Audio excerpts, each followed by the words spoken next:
দ্রুত শ্রম কোড চালু সহ মোট 3 দফা দাবিতে মানববন্ধন কর্মসূচি পালন করলো অল ত্রিপুরা স্কুল কম্পিউটার শিক্ষক সংঘ।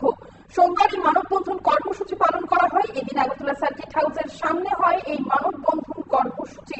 তাদের দাবি কম্পিউটার প্রশিক্ষকদের নানা সমস্যা দ্রুত সমাধান করা প্রভৃতি। দাবিগুলো দ্রুত পূরণ করতে মুখ্যমন্ত্রী কেন্দ্রীয় শিক্ষামন্ত্রীর কাছে স্মারকলিপি প্রদান করা হবে বলে সংগঠনের নেতৃত্ব জানিয়েছেন। তারা মোট 3 দফা দাবিতে এদিন মানববন্ধন কর্মসূচি পালন করেছে। সোমবার 3 দফা দাবিতে মানববন্ধন কর্মসূচি পালন করেছে অল ত্রিপুরা স্কুল কম্পিউটার শিক্ষক সংঘ এবং আমরা শুনবো তাদের 3 দফা দাবিগুলো ঠিক কি। তথা রাজ্যের সমস্ত অংশের শ্রমিকদের দাবি নিয়ে আজকে আমাদের এই মানববন্ধন কর্মসূচি। এই মানববন্ধন কর্মসূচি একদিনে তৈরি হয়নি প্রেক্ষাপট।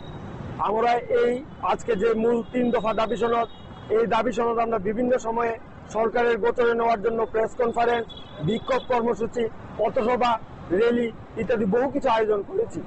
তবু আমাদের দাবিগুলি সরকারের দৃষ্টিগোচর হয়নি।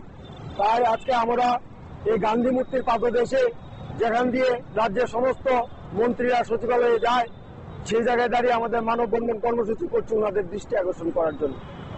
আমাদের প্রথম দাবি রাজ্যের সমস্ত শ্রমিক কর্মচারীর স্বার্থে এবং মোদিজির যে স্বপ্ন নতুন চাকরির লেবার কোড, সেই লেবার কোড ত্রিপুরাতে অতি সত্বর চালু করা।